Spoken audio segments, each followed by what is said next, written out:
All right, today we are going to be working on solving more inequalities. Today the inequalities are going to become two-step inequalities instead of just one inequality. But the other thing we're going to be looking at is when we have a coefficient that is negative. And so our rules are going to change a little bit when we have a negative coefficient. We'll talk about why those rules change as we do our video. So this is a paper that you should have in front of you. And we're going to go ahead, and there's just really one note that you need to make note of, that you need to remember, and it's that one that's in the box up there. And so let's go ahead and fill that in. So we're going to say, remember to flip the inequality when, and I don't have a whole lot of room, but you guys can go ahead and put it in on yours, multiplying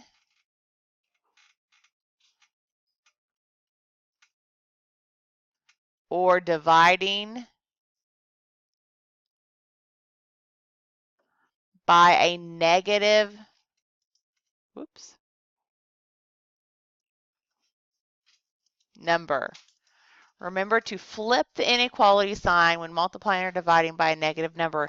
So remember that when we multiply or divide, that is what we do after we add and we subtract. So that's going to be our very final step of solving an equation, or in this situation, an inequality. It's our final step.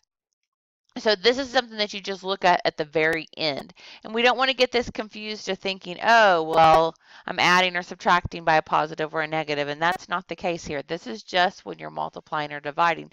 So remember our steps for solving equations, which are also our steps for solving inequalities, is that first we would need to simplify. And I'm going to give you some that are a little bit harder today, that I'm going to have you use a distributive property and have you work on combining like terms that we've done throughout the school year. And so we're going to kind of put all this together.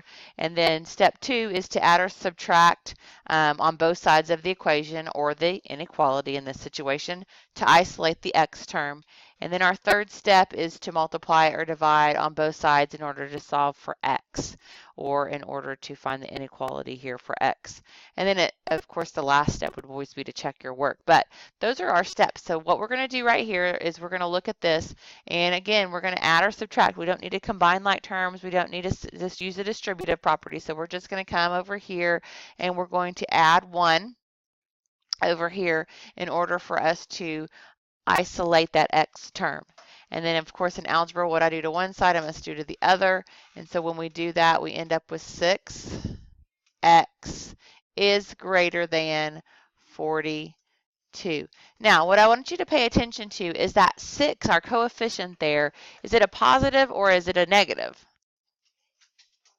It's positive, right? So this rule does not apply. So we just simply come in here, and this makes it a two-step equation because we have to add and subtract, and we have to multiply and divide as well. So we're going to come in here, we're going to divide both sides by 6, and we're going to divide both sides by 6, and that allows us to have x is greater than 7.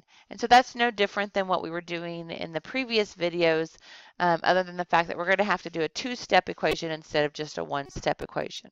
Okay. So then, of course, we would come over here, and I don't care how you number this. I always just throw the number that I need in the middle, and then I go some to the right, and some of those numbers to the left is typically how I make my number line. And so is that going to be an open circle or a closed circle, Stuart? Open circle, that's right. So we're going to have an open circle, okay, above the 7.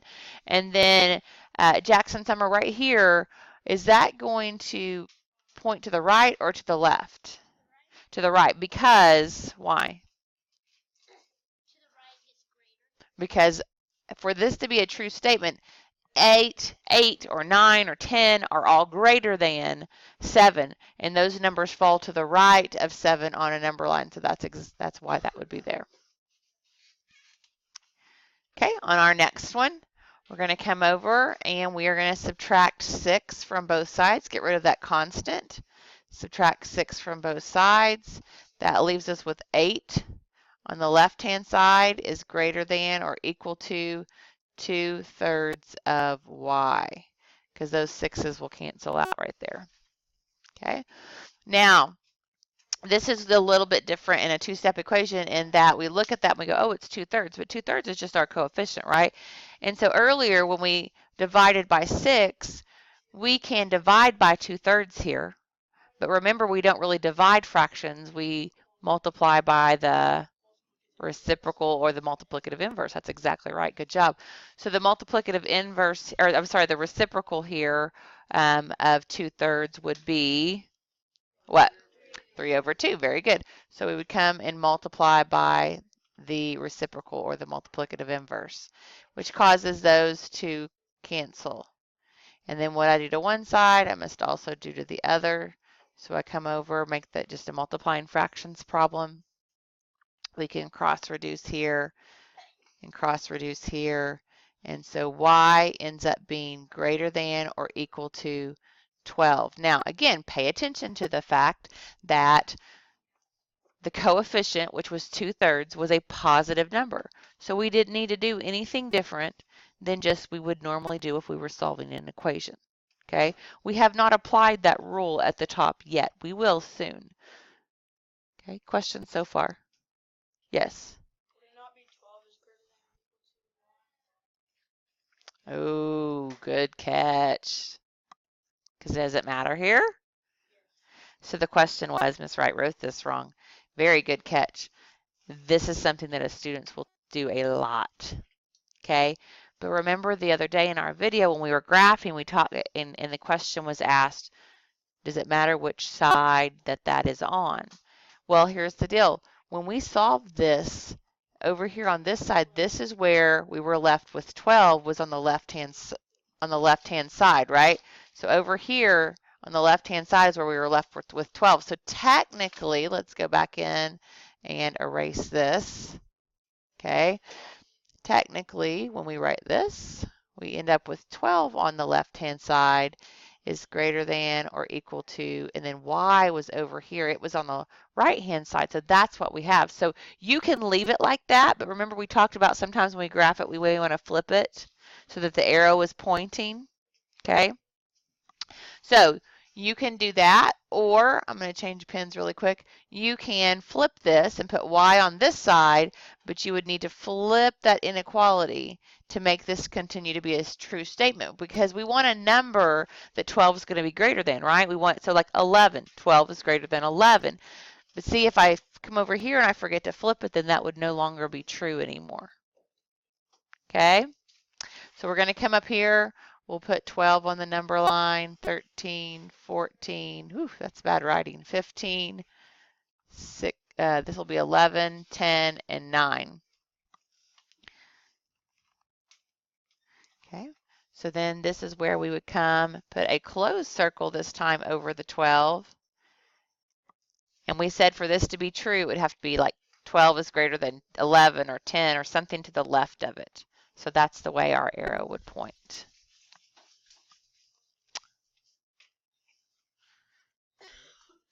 Both of these right here are correct. Both of those are correct. It's just a matter of which side you want the variable on. Do you want the variable on the right-hand side? Do you want the variable on the left-hand side? Okay. All right.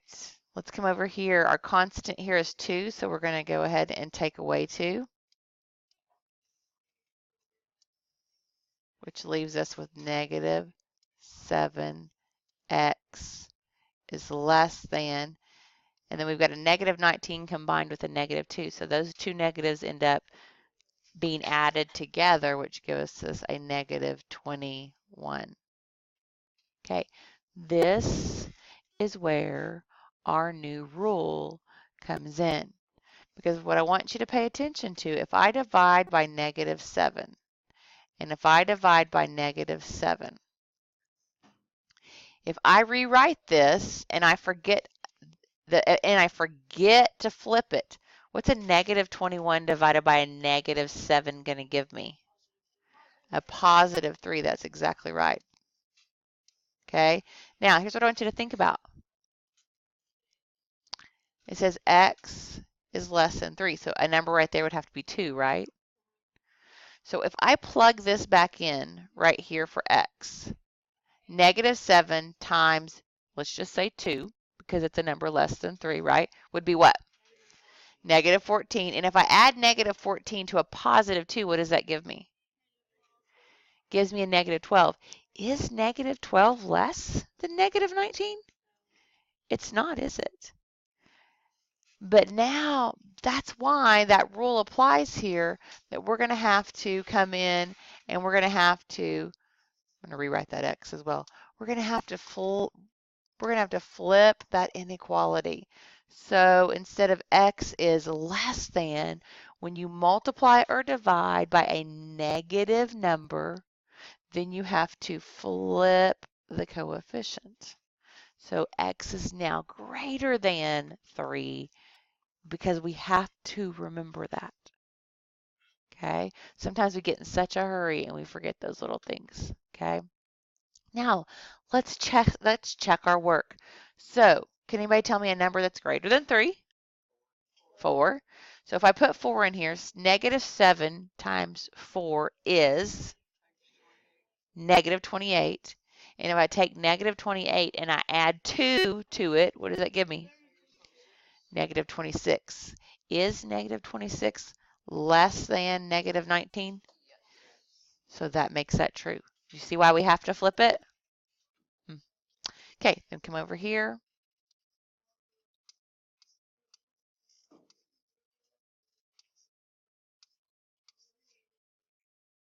Open or close circle? Open. And we said a number that would have to be true would be 4 or 5. 4. We used 4 as our possible solution.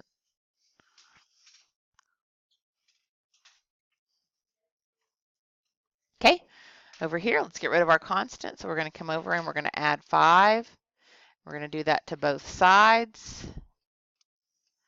So over on the left-hand side of the equation, I'm left with negative m over, is that a 3? Mine's kind of fuzzy. I can't see it very well. And then those cancel out, is less than or equal to 8. Very good.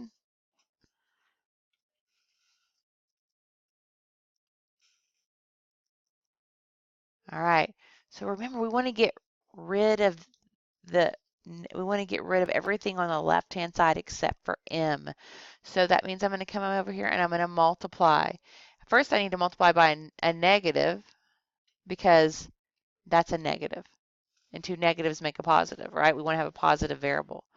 But I'm going to multiply by a negative 3 because then that negative 3 and this, which is a negative, would cancel out.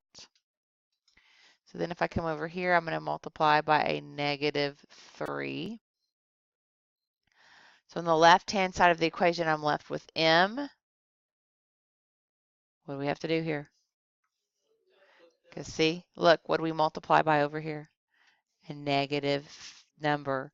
So instead of is less than, now we're going to say is greater than or equal to negative 24. Very good.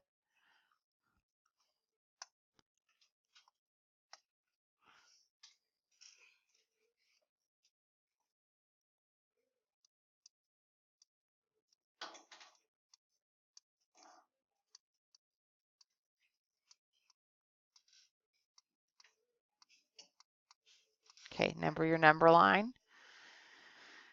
All right, let's test it though. Let's just go ahead and test it. Now here's the thing. We don't want to just pick any random number. We want to pick a number that's divisible by 3. So right now, if we graph this, it should go this direction, right? So let's pick negative 21 because 21 is divisible by 3, okay?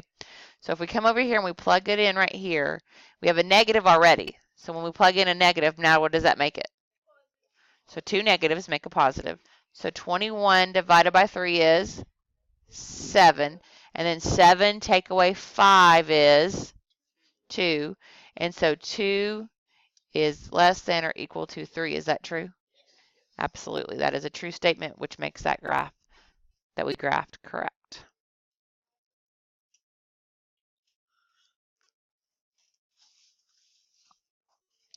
All right, last one. We're going to come over here and we're going to take away a 7, get rid of that constant. And what I do to one side, I'll do to the other. So I'll come over here and subtract 7 as well. So I have a -9 and a -7. That gives me -16 is less than or equal to 4m. Okay? Is my coefficient positive or negative? Absolutely. So see, just because this number over here, this 16 is negative, I'm not multiplying or dividing by a negative. Because you want to look at the coefficient. What is the coefficient? Right, and the coefficient's positive 4, right? So we wouldn't need to use that. But what you do have to pay attention to is like what we did up here on number 2. -16 divided by 4 gives me -4. But see, that's going to be on the left-hand side. And then is less than or equal to m. So if we want to, you can go ahead and leave it like that. But if you would prefer to have the m on the left-hand side, then you could put m over here, but you would need to change that to greater than or equal to, and then put your -4 over here. And again, these are the same thing. They are the exact same thing, okay? All I did was I put the variable on the left-hand side, because then that way, remember, the inequality and the arrow point the same way. Okay, so -4 is our answer. Let's plug it in and just check our work. So if I put a -4 in here, what's 4 times -4? -16. -16 plus 7 is a -9. -9 is equal to -9, so that worked. Now let's put a number that is greater than -4 in there. Hey, let's just use 0. That's the easy one, right?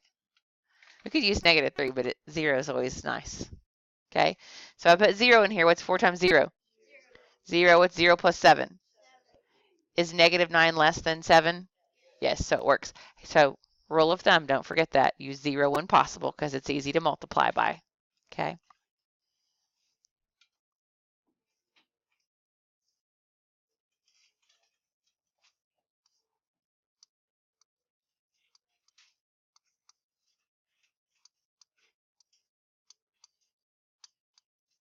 Open or close circle?